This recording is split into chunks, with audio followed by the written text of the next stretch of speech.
How long was Neil Armstrong actually on the moon? When did Europe start speaking English? Did Marco Polo really go to China? CuriosityStream is the streaming service for all things history, plus science, wildlife, and more. What's the real story behind the Mona Lisa? We've got that. What caused the collapse of Rome? We know. Where did we find mankind's earliest ancestor? Come find out.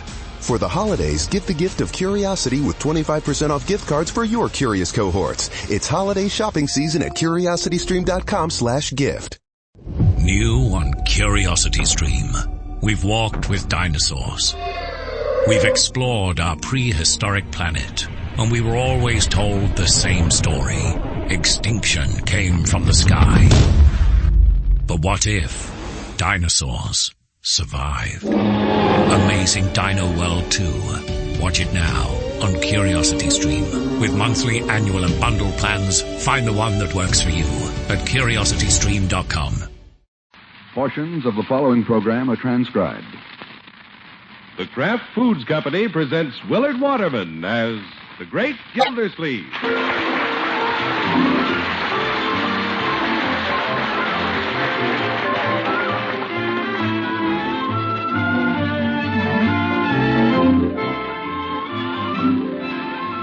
The Great Gildersleeve is brought to you by the Kraft Foods Company.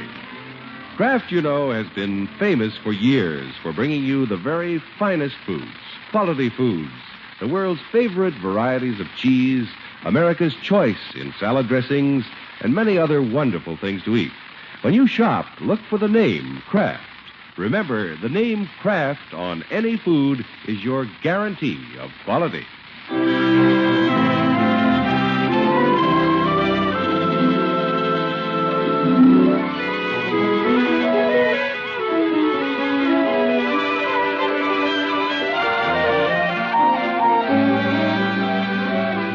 It's a crisp, cold night in Summerfield. Here and there, a lighted Christmas tree glows warmly in a window. Holly wreaths have begun to appear. The ground is white with new snow, and it's still falling. Big, fat flakes that cling to the porches and to the trees and to the brim of the Great Gildersleeve's hat as he hurries down his front steps. Makes a cautious turn as he reaches the sidewalk. Then strides gaily up the street toward Catherine Milford's house. Deck the halls with boughs of holly, fa la la la la la la la la. 'Tis the season to be jolly, fa la la la la la la. What? Wait for me! Where you going, Unc? Well, I'm dropping in at Miss Milford's for a while this evening. Can I walk with you? I'm going to Piggy's house. They're putting up their tree tonight. We're going to decorate it. Well, good. Don't stand on the furniture. You going to help Nurse Milford decorate her tree? Well, you can't tell. We may string a few cranberries, drape the icicles around. What if Dr. Olson is there?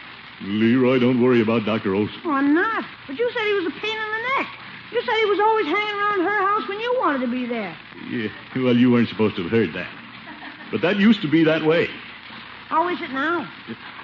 Leroy, the nurse has decided she doesn't need a doctor as much as she needs a water commissioner.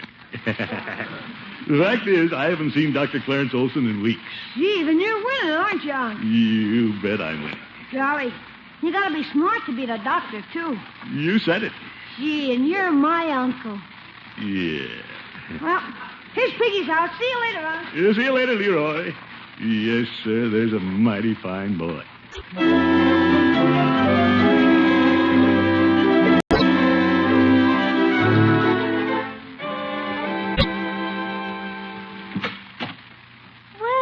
Throckmorton. Hello, Catherine. Come on in. My, it's snowing out, isn't it? Yeah, just a little. Look at you. You have a big snowflake right on the end of your nose. Yeah, I do? Well, cold nose, warm heart. Let me take your coat. Yeah, thank you. Well, beautiful tree, Catherine. And Christmas presents. Are all those for me? No, but you can help me finish wrapping them. Fine. Lots of presents. Well, Mother and I have lots of relatives. Yeah, sure. Then I couldn't forget those darling children down at the hospital. You? There are 5 of them that Santa Claus may not remember. Well, good for you, Catherine. Be a shame if any little kiddies were forgotten on Christmas. Here, put your finger on this ribbon while I tie the knot, huh? Yeah, all right. Interesting paper you're using, Catherine. Mistletoe design. Just put the package over there. No, I think I'll balance it right on top of your head. Throckmorton. You know what that means? Mistletoe. Oh, aren't you rushing the season a little? Only 3 more shopping days. You better put the package down there by the tree. Shucks. Say, here's a fancy-looking package. Oh, I think that's the one Mother's giving me. Your mother couldn't wait, huh? You let me shake this. I'll bet I can guess what's in it. Now, Throckmorton. Yep. Card fell off. Oh, dear. Well, isn't that just like your mother? To the dearest girl in the world, Clarence. Clarence! Throckmorton, give me the package. That one isn't for Mother. No, I guess not. Dr. Clarence Olson, the intern, huh? I thought he'd given up. Clarence has been on night duty at the hospital. Well, just so he hasn't been on night duty with my nurse. Well, he hasn't forgotten me. I can hardly wait to open his present. He always thinks of the most original things. Well, I haven't brought you my present yet. I'm liable to think of something pretty original, too. Really? Give me a hint. Hint? Well... At the hospital, Clarence keeps teasing me about what's in this package. He does, doesn't he? Mm-hmm. All he'll tell me is that it starts with a K for Catherine. Isn't that clever? Well, I guess there's a fine line between being clever and being corny. Throckmorton, he's very ingenious. In fact, the mistletoe paper was his idea. It was? Mm-hmm. Well, it may have been his idea, but I was the first one who thought of holding it over your head. I think.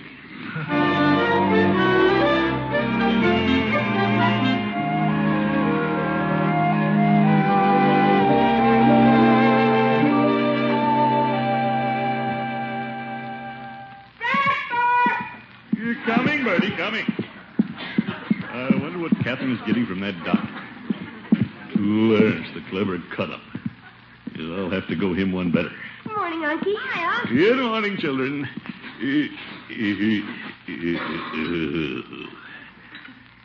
Archer, what Christmas present can you think of that start with the letter K? K? Well, who's the present for, Unc? A little kid we know spelled K-I-D? Hardly, Leroy. I was thinking about something for a young lady. Oh, you mean me? We'll get around to you children later.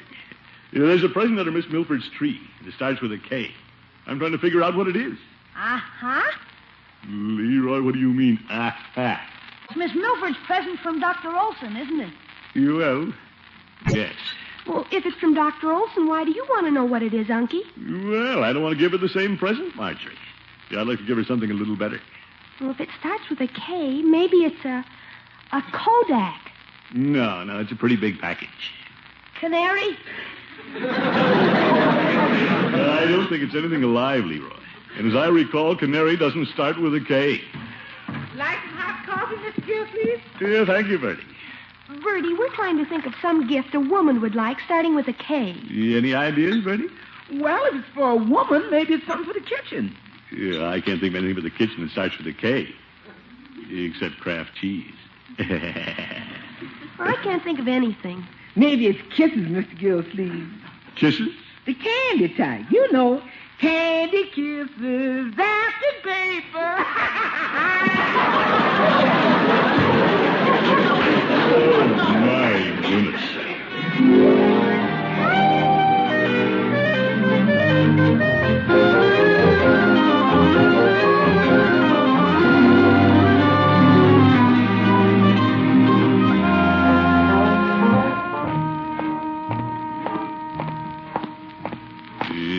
Dr. Olson. I wish I'd have thought of giving her something starting with a K for Catherine. Let's see. K. Carrot? He could be giving her a diamond. He wouldn't dare.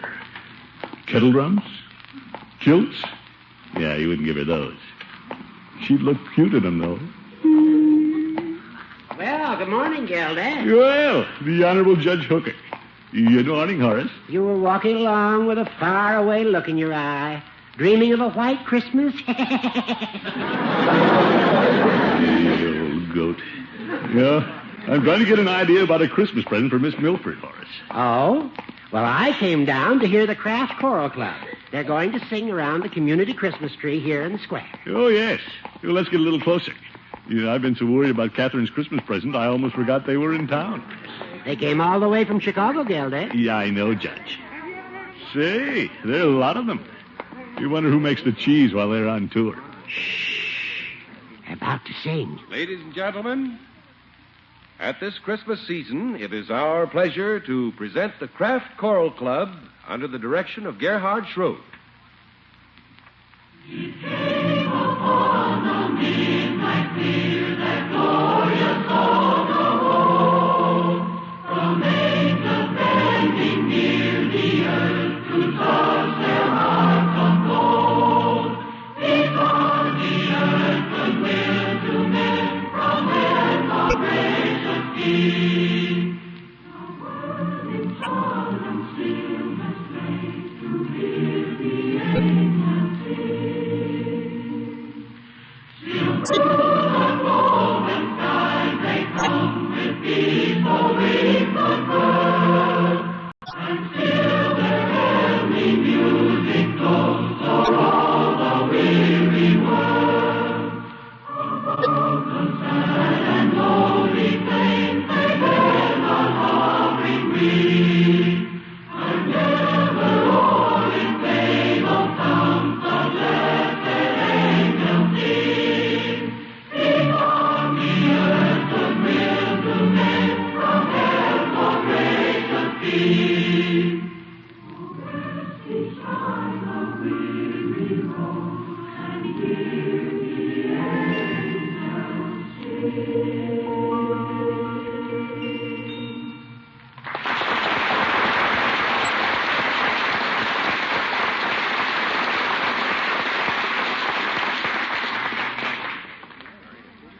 My, Gildy. They're magnificent. Yeah, they're great, all right, Horace. Great.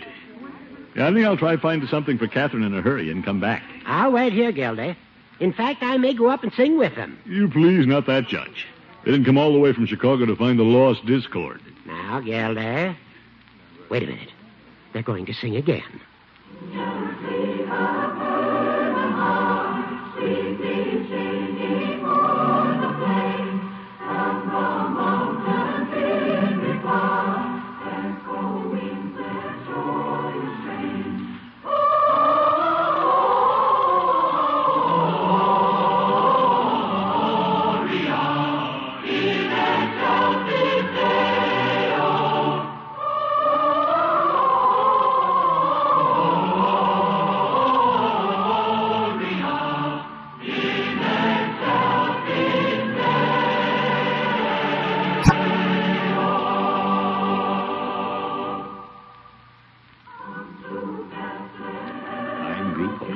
Yes, it's beautiful. Nothing like the carols of this time of year. They warm the cockles of my heart and send the Yuletide spirit coursing through my veins. Shh, Horace.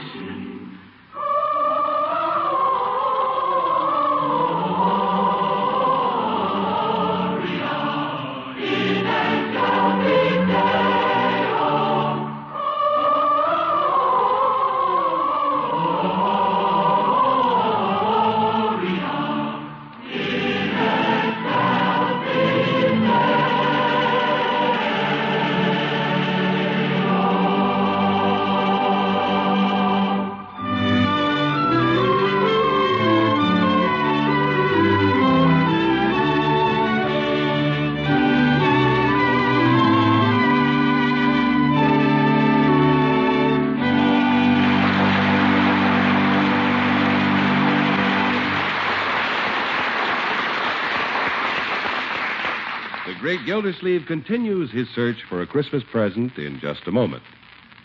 Again, this year, as the holiday season approaches, the makers of Kraft Quality Foods wish you all a very Merry Christmas and a happy and prosperous New Year. During the year now drawing to a close, we have appreciated the confidence you have shown through your purchases in all the fine food products which your grocer has brought to you from Kraft.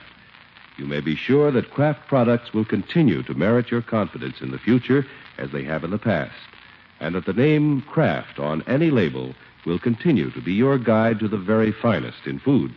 Again, we say Merry Christmas and a Happy New Year to each one of you from all the men and women of Kraft. Now, back to the great Gildersleeve.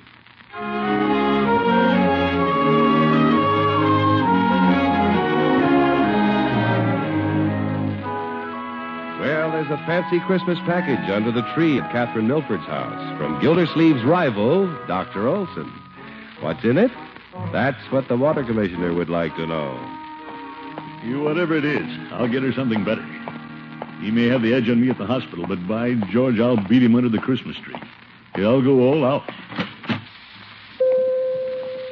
Hello, Peavy. Well, hello, Mr. Gildersleeve. What can I do for you this afternoon? I'm looking for a Christmas present, Peavy. For a lady. Something extra special. Gift for Miss Milford, is it? You bet. That sneaky Dr. Olson bought her something that looks pretty nice. But I'm going to go him one better. I'm going to get her something so beautiful and so clever it'll make him look silly. My. Any suggestions, Peavy? Well, what does she like? Has she dropped any hints? Not lately. All she talks about is those little kids she takes care of at the hospital. There must be something clever and original I could get for her, Peavy. Now, how about a subscription to Look magazine? Well... Or how about a nice set of scales? Women like to weigh themselves, you know. She can weigh herself at the hospital, Peavy. Does she like sweetmeats? Sweetmeats? We have some very attractive boxes of candied prunes. Quite healthful, too. No, Peavy. Well, how about some nice musical bath salts? No. Then a ballpoint pen? No. Mr. Gildersleeve, you're rather hard to please.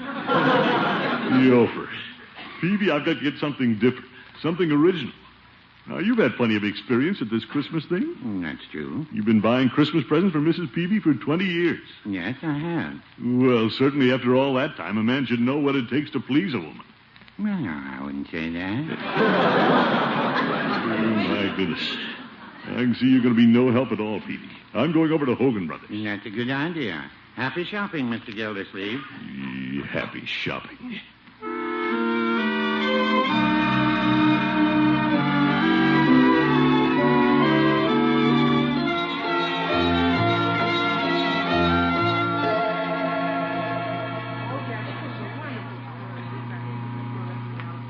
Oh, what a mob in these stores.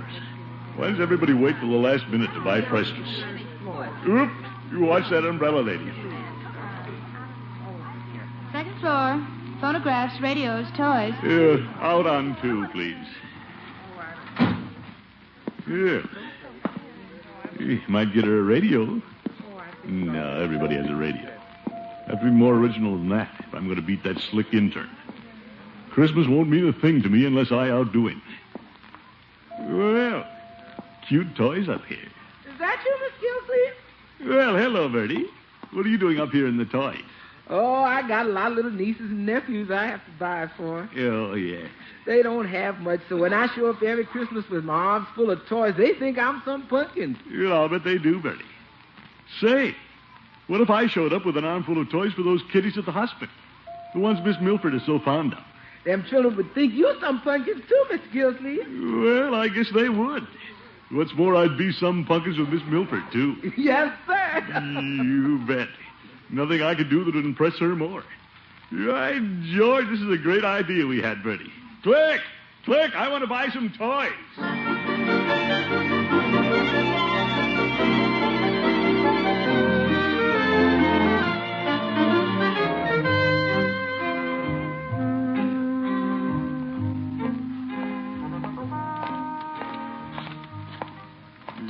Dr. Olson can never top this. I'll walk in on Catherine, pass out these toys to her little kiddies, and tell her this is my Christmas present to her. What can she say? Except that I'm the greatest guy in the world. And the kids will get a kick out of it, too. Intern, turn in your suit. You're through. Yeah, this must be the ward. I see some children. Well, hello, little children. Hello. Hello. Where's Miss Milford? She'll be back. She went to get our orange juice. Well, I'll just put these packages down and wait. Are you Santa Claus? Me? No, he's not Santa Claus. He hasn't got a white beard. But he's nice and fat. Yeah, but he's not Santa Claus. Santa Claus never comes around here. Now, wait a minute, young fellow. I'm sort of a Santa Claus. I brought all these presents to you children. For us?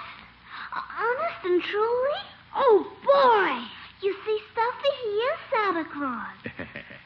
Oh, boy, I gotta come over and see them. Stuffy's lucky. He's in a wheelchair. Oh. Well, I'll bring the presents around to your little beds when Nurse Milford comes. I want to open mine. No, wait a minute, Stuffy. You shouldn't open presents until Christmas. I don't want to open mine until Christmas. I just want to dream about what's in them. Yeah, that's the idea, little girl. While we're waiting for Nurse Milford, will you read us a Christmas story? Christmas story? That's what she was doing. Yeah, they're in that book. Well, I like stories. I used to read them to my niece and nephew. Let's see what we have here. Oh, Why the Chimes Rang by Raymond MacDonald Alden. I like that one. I don't know it. Well, I've been in the hospital longer than you have. Well, let's read it. We don't have much time. Once upon a time, in a faraway country, there was a wonderful church. It stood on a high hill in the midst of a great city. And every Sunday, as well as on sacred days like Christmas, thousands of people climbed the hill to its great archways, looking like lines of ants, all moving in the same direction. They don't allow ants in the hospital. Stop interrupting, Stuffy. Yes, you must listen, Stuffy. Now, all the people knew that at the top of the tower was a chime of Christmas bells. They'd hung there ever since the church had been built, and were the most beautiful bells in the world. Some described them as sounding like angels, far up in the sky. Others as sounding like strange winds singing through the trees. But for many years, they had never been heard. Why didn't the bells ring? Well, we're coming to that. It was said that people had been growing less careful of their gifts for the Christ child, and that no offering was brought which was fine enough to deserve the music of the chimes. Every Christmas Eve, people still crowded to the altar, each one trying to bring some gift better than any other. Why'd they do that? Well, for personal reasons, I guess. They were trying to make a big impression. Oh. Now, where were we? Oh, yes. Now, a number of miles from the city, in a little country village, lived a boy named Pedro and his little brother. They'd heard of the service in the church on Christmas Eve and planned to go see the beautiful celebration. Nobody can guess, little brother, Pedro would say, all the fine things there are to see and hear. And I have even heard it said that the Christ child sometimes come down to bless the service. What if we could see him? The day before Christmas, Pedro and little brother were able to slip quietly away. And although the walking was hard in the frosty air, before nightfall, they had trudged so far, hand in hand, that they saw the lights of the big city just ahead of them. They were about to enter one of the great gates in the wall that surrounded it when they saw something dark on the snow near their path and stepped aside to look at it. What was it? Well, let's see. And there, by the path, was a poor woman who had fallen in the snow, too sick and tired to get in where she might have found shelter. And Pedro knelt down beside her. You will have to go on alone, little brother, he said. Alone? Cried little brother. But you will not see the Christmas festival. No, said Pedro, and he could not keep back a bit of a choking sound in his throat. See this poor woman. Her face looks like the Madonna in the chapel window. And she will freeze to death if nobody cares for her. But I cannot bear to leave you and go on alone, said little brother. Both of us need not miss the service, said Pedro. And it had better be I than you. You can easily find your way to the church. And you must see and hear everything twice, little brother. Once for you, and once for me. And oh, if you get a chance, little brother, to slip up to the altar without getting in anyone's way, take this little silver piece of mine and lay it down for my offering when no one is looking. In this way, he hurried little brother off to the city and winked hard to keep back the tears as he heard the crunching footsteps sounding farther and farther away in the twilight. The great church was wonderful that night. When the organ played and the thousands of people sang, the walls shook with the sound. And little Pedro, way outside the city wall, felt the earth tremble around him. At the close of the service came the procession with the offerings to be laid on the altar. Rich men and great men marched proudly up to lay down their gifts to the Christ child. Some brought wonderful jewels. Some brought baskets of gold. But the chimes did not ring. And last of all came the king of the country, hoping with all the rest to win for himself the chime of the Christmas bells. There went a great murmur through the church as the people saw the king take from his head the royal crown, all set with precious stones, and laid gleaming on the altar as his offering to the Holy Child. Surely, everyone said, surely we shall hear the bells now, for nothing like this has ever happened before. But still, only the cold old wind was heard in the tower, and the people shook their heads. And some of them said, as they had said before, that they never really believed the story of the chimes, and doubted if they ever rang at all. Suddenly, everyone looked at the old minister, who was standing by the altar, holding up his hand for silence. Not a sound could be heard from anyone in the church. But as all the people strained their ears to listen, there came softly, but distinctly, swinging through the air, the sound of the chimes in the tower.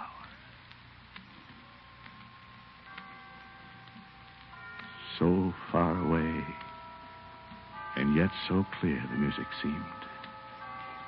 So much sweeter were the notes than anything that had been heard before, rising and falling away up there in the sky, that the people in the church sat for a moment, as still as though something held each of them by the shoulders.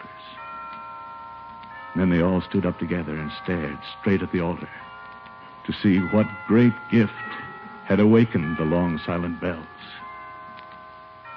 But all that the nearest of them saw was the childish figure of little brother, who had crept softly down the aisle when no one was looking, and had laid Pedro's little piece of silver on the altar. That was a wonderful story. Why did the bells ring when little brother laid the piece of silver on the altar? Well... Why didn't they ring when the great men brought jewels and things? Well, like the book said, each one was trying to bring some gift better than any other. Those men were trying to outdo each other. What little Pedro gave out of the goodness of his heart. He didn't have any ulterior motive. What's an ulterior motive? Well, I guess that's what I had when I came here. That's Miss Milford coming. It is? Yeah. Well, I guess I'll be going. Aren't you going to wait and see our nurse? Where are you going, mister? Well, I think I'll sneak out this side door. But how'll she know who brought the presents? Well, that's not important anymore. Merry Christmas. Thanks. Merry Christmas. Merry Christmas. I'll tiptoe down the back steps.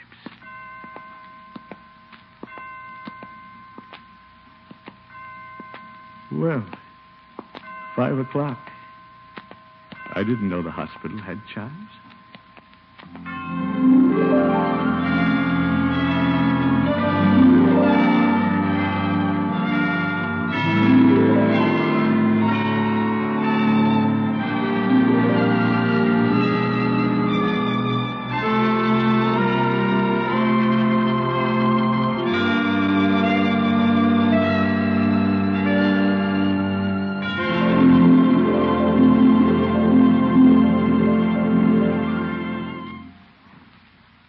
Merry Christmas, everyone. Joyful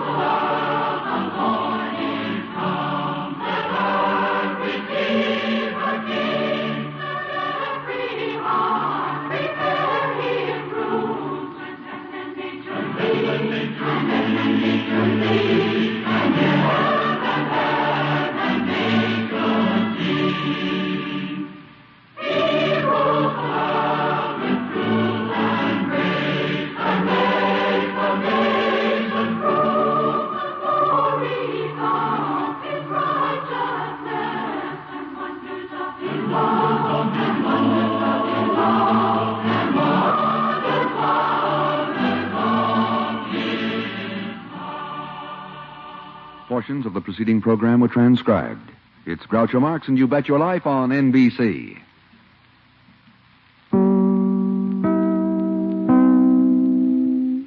Hello, it is Ryan, and we could all use an extra bright spot in our day, couldn't we? Just to make up for things like sitting in traffic, doing the dishes, counting your steps, you know, all the mundane stuff. That is why I'm such a big fan of Chumba Casino. Chumba Casino has all your favorite social casino-style games that you can play for free anytime, anywhere with daily bonuses. That should brighten your day a little. Actually, a lot. So sign up now at ChumbaCasino.com. That's ChumbaCasino.com. No purchase necessary. VGW Group. Void where prohibited by law. See terms and conditions. 18+. Hey guys, it is Ryan. I'm not sure if you know this about me, but I'm a bit of a fun fanatic when I can. I like to work, but I like fun too. It's a thing. And now the truth is out there. I can tell you about my favorite place to have fun. Chumba Casino. They have hundreds of social casino style games to choose from with new games released each week. You can play for free anytime, anywhere. And each day brings a new chance to collect daily bonuses. So join me in the fun. Sign up now at ChumbaCasino.com. No purchase necessary. VGW Group. Void where prohibited by law. See terms and conditions. 18+.